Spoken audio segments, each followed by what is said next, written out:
Hey, my name is Jade Raymond, and I'm the producer on Assassin's Creed. Today's Dev Diary is about art direction.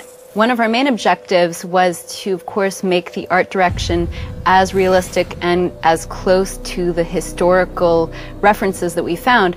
But the difficulty about, having a subject where guys walk around in armor and look like knights and stuff like that is that it tends to be associated with fantasy. And one of the important things to us was making sure that the game and the feeling and the location was really relevant to people. So we played with taking these historical cities, like the ones that I was describing in the story, Jerusalem, Damascus, and Acre, and all of the countryside and the kingdom, and thought, how can we give this a treatment that feels cool and feels like something that we'd be interested in watching for 40 hours as we play.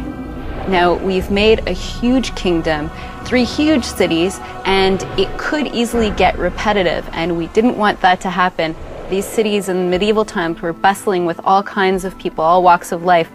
You have to have the poor citizens, you have to have the rich class, you have to have the merchants. These cities are being controlled mostly by the military, and basically this amounts to a whole lot of characters to create.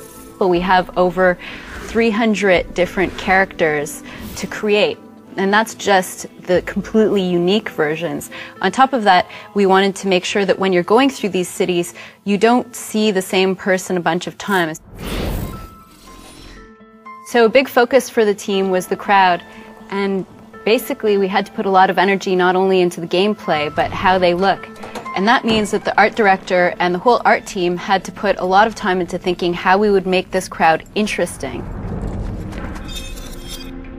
We invented this all brand new character based on the assassins, but we also wanted to give him a look and personality all of his own. So the first reflection was, in terms of gameplay, our core gameplay loop, what is the assassin doing most of the time? Well, what you're doing is you're investigating, so you're mapping out your territory, really trying to pinpoint and locate your prey, and then once you focus in on your prey, you go in quickly for the kill, and then you get out of there. And when we thought of what you're doing most of the time as an assassin, it made us think of a bird of prey. So that became the inspiration for Altair. And in fact, Altair means flying eagle, or the flyer in Arabic. If you notice, he's wearing a hood which has a little point in the front, and he has a robe that kind of splits out on the sides, and when he's in movement the sides flip up, and if you were to look at a shadow cast from the side of him, you'd get the angle of the point of the hood and then the sides of the skirt flapping up, and you'd get the shadow of an eagle. So Altair really is the bird of prey. That about sums up art direction. Hopefully you still have more questions that I haven't answered, and there are going to be more developer diaries where we go into detail on all kinds of other subjects.